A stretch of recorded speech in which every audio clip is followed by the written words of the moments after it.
I've done that many a time. We all done? Yeah. Cool. Who is Paul Boag and what do you do? Yeah, who am I? I've no idea anymore. What do I do? I'm not much more sure about that. Okay, I'm a user experience consultant. In fact, I prefer to call myself a user experience designer, but designer in the broadest sense of the word designer. So I started off as a user interface designer, like most people. But over the years, I've realized that to create a great user experience, that goes a lot further than the edge of the screen. And so increasingly now I'm helping organizations restructure themselves and reorganize themselves to be more user-centric, more user-friendly. So it's a lot of training, a lot of education, a lot of working with senior management teams, mentorships, that kind of thing. Okay, interesting. You had a really interesting career, and a few years ago you ran a web agency, and now you are a team of one, so to speak. How was that transition for you, and what's the main difference of working in an agency and now? That was very much a kind of a lifestyle choice, that I ran an agency with two other co-founders for 13 years.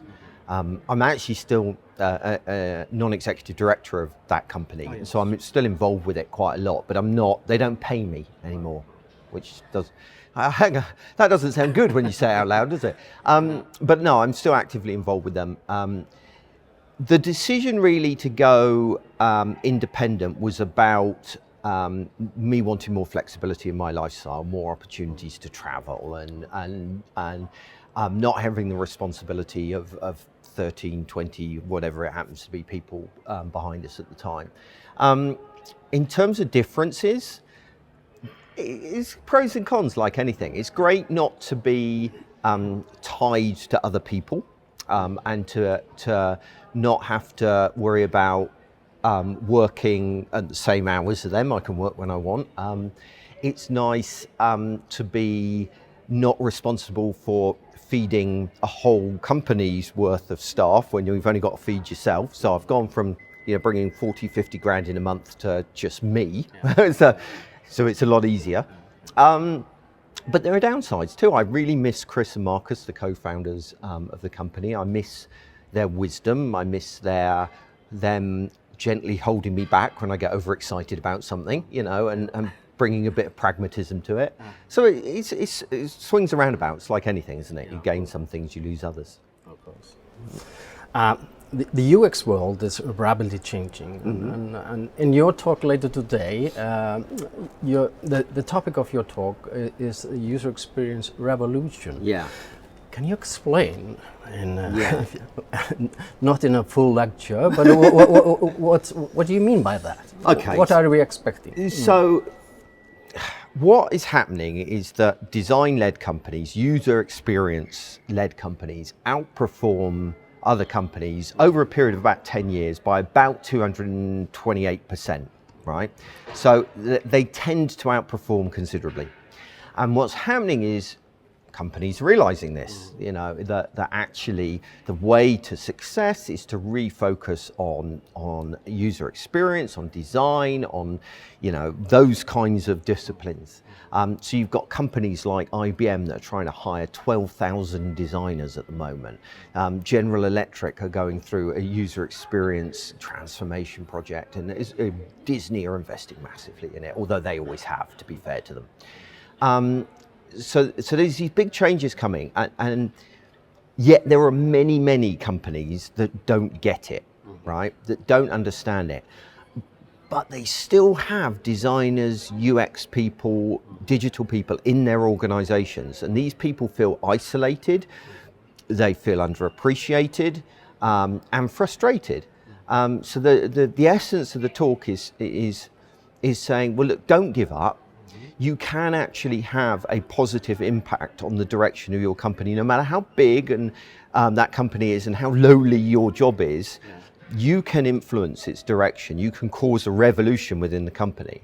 And we've seen this happen in the past. So Google is a great example of that. Google was an engineering-driven company. It still is to some degree. So they're very technical. And they had designers and UX people, but they were kind of spread across and isolated across the organization. And they were always the last to be told about anything. And you know, they weren't really that respected. But what they started to do is they started to talk to one another. And they started to almost start an internal campaign to refocus the organization on user experience. And eventually they got management's attention. And so now we're seeing some really great design coming out of Google. So that's the essence of what I'm getting about, is how to bring about change within organizations. Okay. It's like a philosophy change. Yeah, a philosophy, a cultural change. You know, and I think that's kind of what I've discovered over my career, is that, you know, a lot of the people listening to this are probably hands-on designers, right? And what happens when you're working on user interfaces is you very quickly come across constraints, right? Oh, we can't do that because marketing want this, or we can't do that because of this legacy system, or we can't do that because we've got to comply with some legislation or whatever, or we just don't do things this way here.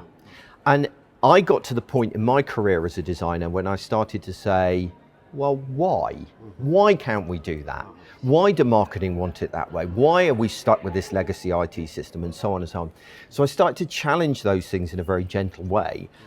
And that's where I began to realize that being a good designer is actually not just designing a product, it's designing an experience. And an experience is affected by everybody from marketing all the way through to procurement, all the way through to finance, managing directors, everybody. And we as designers need to introduce people to design thinking, those kind of, you know, prototyping and experimentation and all of those kinds of things that we do as designer. And that actually can benefit the whole business, not just what we put on a screen. Yeah. And has this got all the way to the top? Are the managers now aware of the importance of user experience? I know you wrote a whole book about that, digital adaptation. And do you sense that this is changing with the younger generation or younger managers? There's obviously it depends so much on sector, right? So if you're looking at, you know, startups in the valley, of course, you know, they're entirely design driven. They've got, a lot of them have got designers sitting on the board. But if you look at most other sectors, it's a kind of bit of a mixed bag. Some sectors are still lagging massively behind. Some are beginning to get it, but they kind of know it's important but don't know how to do it. Or they try and implement design thinking, but within the constraints of their existing worldview. I mean, the big one, for example, is organizations are departmentally siloed. So you have marketing here, you have IT here, you have, you know, whoever else here. And actually, one of the big things about creating a great user experience is breaking down those silos. But that's a big change for many organizations, and they kind of struggle with that thinking. So yeah, some are getting it, some are not. But what is making the big difference, of course, is the arrival of millennials into the marketplace. People like your students. Exactly. You know, because your students have grown up with all of this technology. And so they have expectations that they're going to go into companies and those companies are going to work a certain way. And although they're going in as junior members of staff, their kind of natural assumption that things will be different is beginning to kind of impact people, and people are beginning to go, more senior people are beginning to go, oh, maybe we're a bit out of touch here, you know. So actually the next generation will change it. I will be completely redundant. All this kind of my job of changing companies will be irrelevant in another 20 years. We'll see about that. My feeling is that when I think of Iceland in those terms, that to support this revolution, we need to have the know-how and the people with the knowledge and the background, the education to support this revolution. Yeah. How important is that people have a degree in like UX? Do you know, this is a really interesting, it's one of the most common questions that I get asked is do you need a degree to get into user experience? And the answer is no. You don't. But, and this is the really interesting thing, the most common thing I observe is, I mean, learning technical skills, learning design, learning development, you can go onto the web and you can learn all that stuff for a fraction of the cost it costs to go to university. Don't worry, I'm going to say university is good in a minute. Just bear with me. You know, those are kind of practical, easy skills you can learn anywhere. But, and this is the big thing, the biggest weakness I see in digital professionals is their ability to communicate and articulate why what they do is a good idea. And that, I think, is where university is really good. It encourages critical thinking. It encourages communication skills. It encourages that ability to justify why you have done what you have done.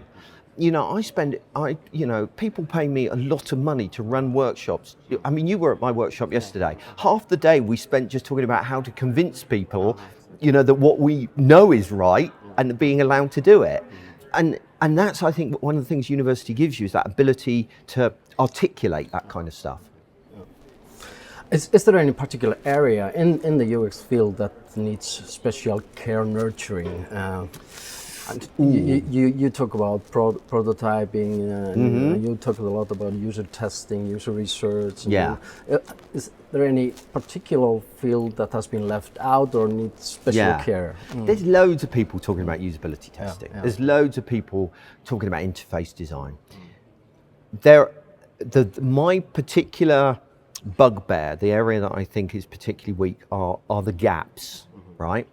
So what I mean by that is the gaps in the user experience. The places where customers or users kind of fall between things, right? And there's kind of several different gaps, right? There's gaps between organizational departments, right? So marketing do a great job at getting you excited about the product, but then your aftercare service is shit, you know, and terrible. So customers kind of fall between the gaps of those two departments because those departments aren't talking to one another. So that's one type of gap. Another type of gap is gaps between platforms. So you know, your website's great, but your social media is rubbish, or you don't really encourage people from social media to go to your website, and from your website to social media, and it's kind of a junky, difficult system. Actually, I thought of another one as well. The third one is gaps between devices. So you start off an interaction, say, on your iPhone, but then you want to go across to your website and that kind of thing. So you can have problems there as well. And then the final one is gaps between platforms, technological platforms. So systems that don't talk to one another, right? So I'll give you a great example of a good user experience. On my banking app, right, so you log into your banking app, right? You're on your phone, into the banking app, and you look at your transactions and you see a transaction, you think, I don't remember paying for that. So what do you need to do? You need to talk to someone about it. So now I have to ring up, okay, wow, in my banking app, there's a button I can press. I press the button and it automatically calls, but, and here's the clever bit, it validates me and authenticates me so the person on the other end knows who I am and I don't have to go through security again. Now that's a joined up experience. You know, see what I'm getting at? So those kind of gaps I'm interested in. Well, we mentioned universities, and I know you're a specialist in like higher education websites, and you have stated that university sites are awful, in fact terrible. Yes. And how can you summarize that? What's the main reason behind that? Okay, there's two reasons. Yeah. Reason one is evolution, right? Part of the reason university websites are so bad is because you started before everybody else, right? Universities were some of the first organizations to have websites. And so they've added to them and added to them and added to them, and they've evolved, and this has been bolted on and that's been bolted on, and they creak and they groan and they struggle. So that's part of the problem, that then very rarely has anyone, they do redesigns, but then they just migrate all the content across. All the old rubbish, right, comes across. So that's one thing. The other thing is universities very rarely start from the user's perspective, right? They don't start by saying, so what does a prospective student want to know from this site? Instead, they start from the perspective of what do we want to say to the world, right? And that immediately ends up with this kind of mentality of, quite a selfish, egocentric view of the world. And often students go to a site, and to find the bit of information they want, they have to pick through loads of sections. They're a new student potentially going to university. They might have to go into the international section. They might have to look under finance. They might have to do this. Go over here for life in Reykjavik, and over here to find this information. A lot of the time, again, it's the departmental problem that essentially the website has been siloed up. So student recruitment have their section, international department have their section, finance have their section, and users are forced to go from section to section. So it's not ideal. Yeah. May I go back a few years? And that's one of my interests. My main field until I went into specifically into consulting was in web management, and I've been teaching web managers for quite a long time. Yeah. You wrote a whole book about website owner's manual. Yeah. Great book. I use it in my courses. Since the publication of this book, have you seen the role of the web manager change? Is the web manager still this GP, the generalist, or have you looked into that, or do you have a feeling? It varies from country to country. So my experience here has been very different from my experience in Britain. If I'm honest, I think that the role of the web manager over here is lagging behind where it would be in the UK. So in the UK, a web manager has now become basically a digital lead, right? So in most cases now, where once they were doing a little bit of everything, they were doing a bit of design, they were doing a bit of front-end code, a little bit of the server-side code and all the rest of it. Now essentially they are leaders, they are team leaders, that they have specialists underneath them that work in different areas. So their skills are more now around managerial, leadership skills, to be honest, often navigating politics, liaising with other departments, getting cross-departmental collaboration, those kinds of leadership, and strategy, writing strategy, putting in place governance, those kinds of things. So there's been quite a shift really in that role. Have you ever thought of updating the book? Do a new version, or is it not? It's not fitting today? Or? Well, in some ways, all of my books build one on another. So the website owner's manual was very much, laying the groundwork of what's involved in running a website on a daily basis. Digital adaptation builds on that and says, well, look, it's no longer enough just to run a website. You need to allow digital to change your organization and how your organization works. User Experience Revolution is basically saying, well, digital adaptation is great, this idea of digitally transforming, integrating technology better into your organization, but why are we doing that? We're doing that because we're trying to build a better user experience. And okay, what are the step-by-step process? Digital adaptation was more theoretical, this one is more kind of step-by-step. So really, in some ways, they kind of build one to another. It's continuity. Yeah. In your work as a consultant or strategist, you use many different channels, like communication tools. You blog, you use podcasting, you do videos. Of course, you do a lot of speaking, interviews like this. Yeah. Have you found any of those channels the most effective, or it depends, I guess? Or? They all build on one another. There's a great book by 37 Signals called Rework. I don't know whether you've read it. And one of the principles of rework is the fact that you can reuse things. And that's very much what I do with the content that I put out, the teaching and education, is I will, often things for me start as a tweet. I'll rant about something. I'm a great ranter, as you probably gathered. And then loads of people will feedback stuff. And so that then turns into a blog post, right? And the blog post is going around in my head, and then that comes out in the podcast in some way. And then that kind of matures, that thinking matures in my head, and maybe I do a talk on it. And then, more and more gets added into it, and it grows, almost like a snowball. We are building momentum as it rolls. And then maybe it turns into a book, and that inspires workshops and that kind of thing. So all of these channels build upon one another, really. And also different people like different channels. you know, you can't listen to a podcast in an open plan office, you know, when you're not wearing headphones, but equally you can't read a blog post while on a treadmill at the gym. Well, you can, but it's not easy. You must be really organized in your work, managing to do all these different, to do all this rework on different channels. Yeah. Yes and no. I don't work long hours. No. I'm not a believer in that because I'm lazy. Because I rework, it looks like it's a lot more than it actually is. But yeah, I'm organised. I mean, I'm a great fan of Getting Things Done by David Allen, which is a working methodology that suits me really well. It doesn't suit everyone, but it does me.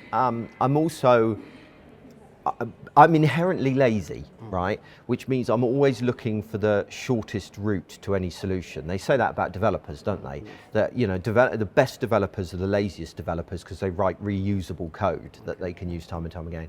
So really, that's what I'm always looking for. So blogging now, I can churn out a blog post incredibly quickly within a couple of hours because I have this process, boom, boom, boom, boom, that I go through, which is good. Final question. Yeah. From now on, because you have visited Iceland and taken the time to come here, you have become an Íslandsvinur, a friend of Iceland. Okay, That's a fair term, enough. Yeah, that's okay. I'm and happy all, do I get a all certificate? people, probably. Okay. And at least a badge. Okay, a badge will do. Yeah. And then you need to answer one critical question. Yeah. I sense this is going to be a silly question. Yeah. How do you like Iceland? Oh, it's horrible. Terrible place.